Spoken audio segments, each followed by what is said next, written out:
Well, it's a glorious evening, an absolutely beautiful end to what has been, at the beginning anyway, quite a turbulent day.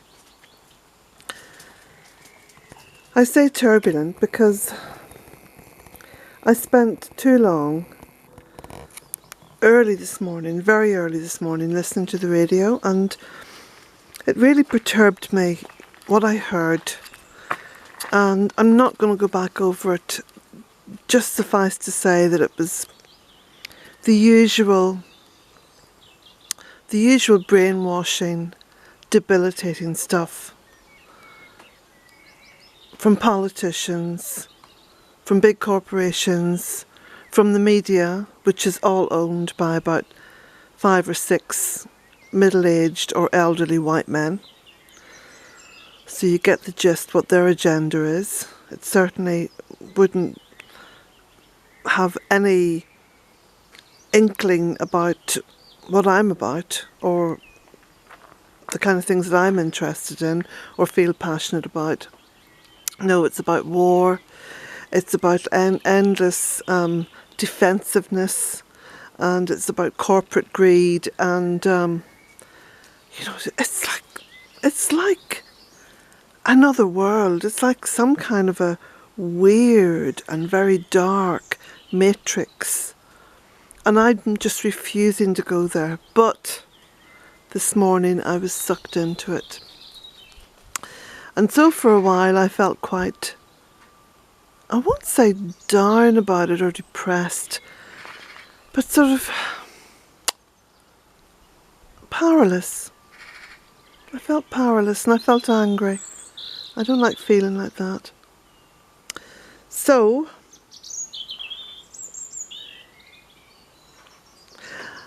I decided I was going to just spend as much time today on the land with Mother Earth and find some way of pulling my head back out of all that dark stuff.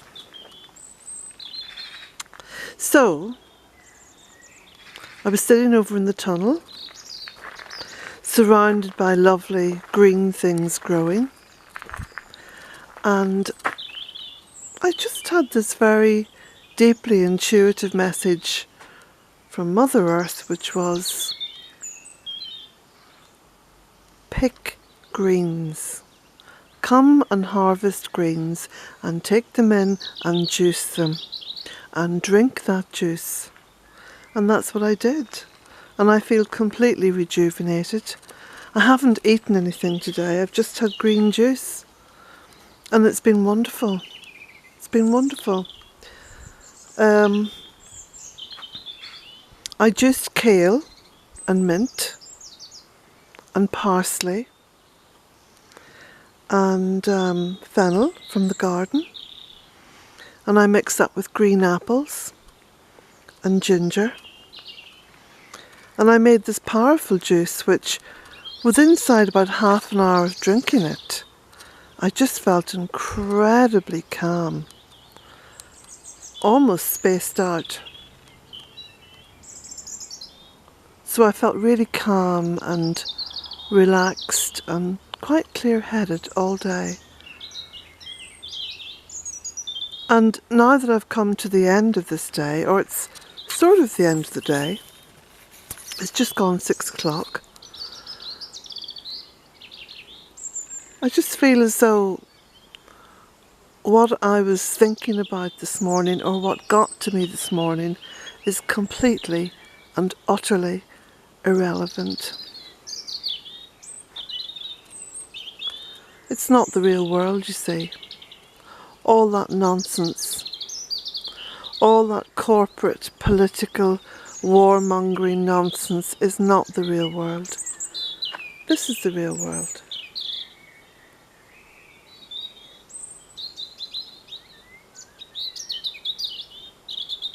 This is it. This is completely real. And very beautiful.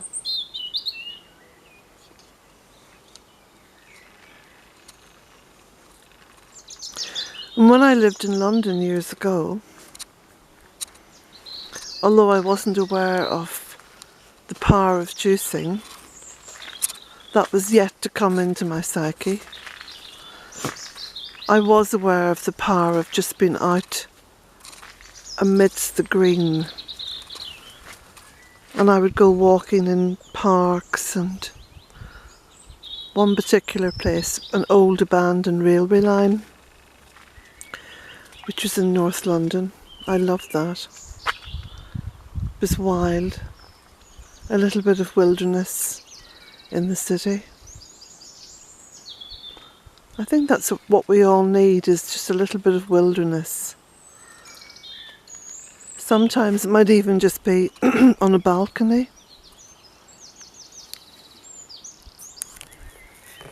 I'm just looking over now towards the lunacy garden, and there in the tunnel, can you see them? The poppies have opened. And the red poppies there,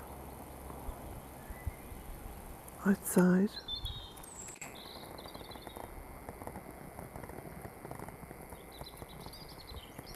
You know, in my book, and I think it was the reading of chapter 13, which is a previous video to this, I asked the question, or I posed the question,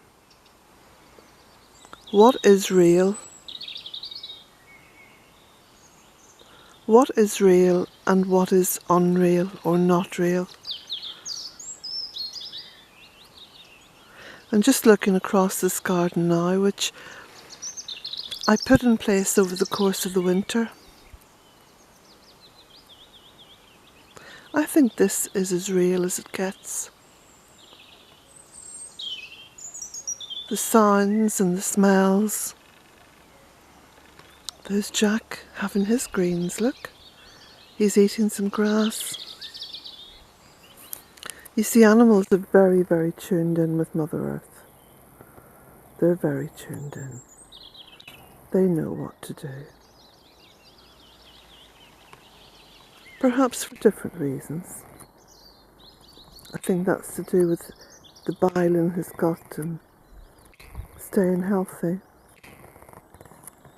But it doesn't matter whether it's the bile in your gut or the bile in your head, the bile that you have to listen to, the bile that creates bile. We are actually living in very dark times. You wouldn't think it looking around this garden, because you see Mother Earth doesn't realise it. It means nothing to her. She's seen thousands of generations of us come and go. And like all great and good mothers, she takes it all with a pinch of salt. She just hopes that this particular generation will figure it out and will join with her. Just join with her.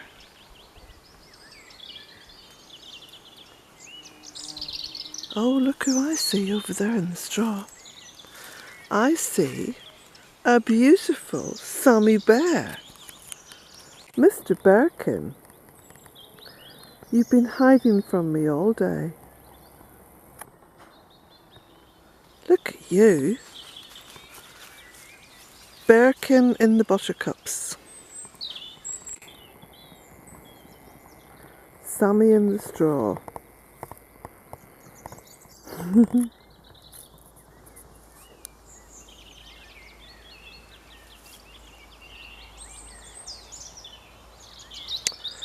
And there's the Russian kale, wonderfully seeded. Look at the masses of seed on that. Got so heavy it fell over. Didn't stop it seeding. Wow, look! Hundreds of seed pods. And it's still flowering. Thank you, bees. The bees have created all those seeds.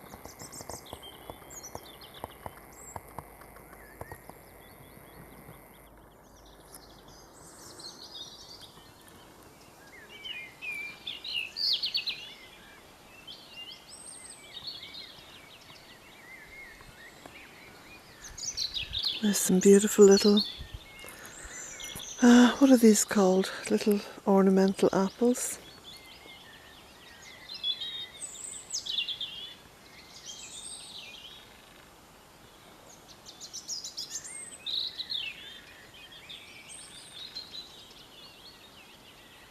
Lots and lots and lots of fruit.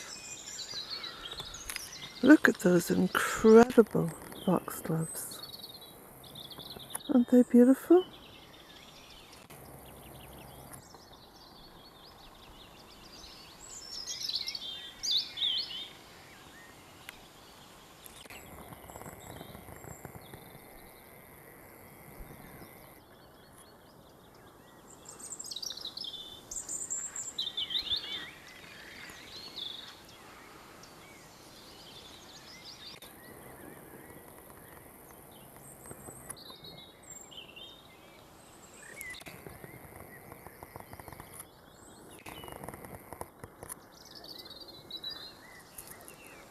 We'll just go into the tunnel and have a look at these beautiful poppies.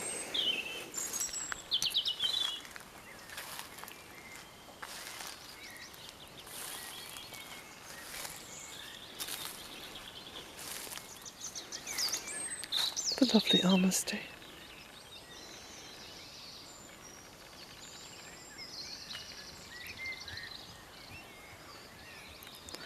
Now I'm just going to, don't know if you can see all the bees around the comfrey, just over there.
Oh, there's a bee up there. I'm going to see if I can put her out actually. I'll do that in a moment. I'll just show you these beautiful poppies. Now, for anyone who is interested,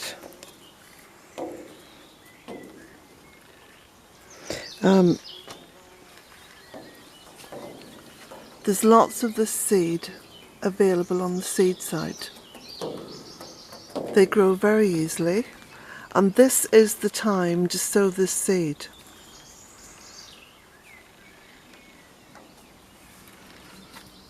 Absolutely massive one.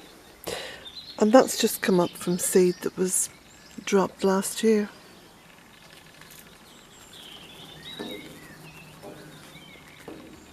This Russian kale, self-seeding as well.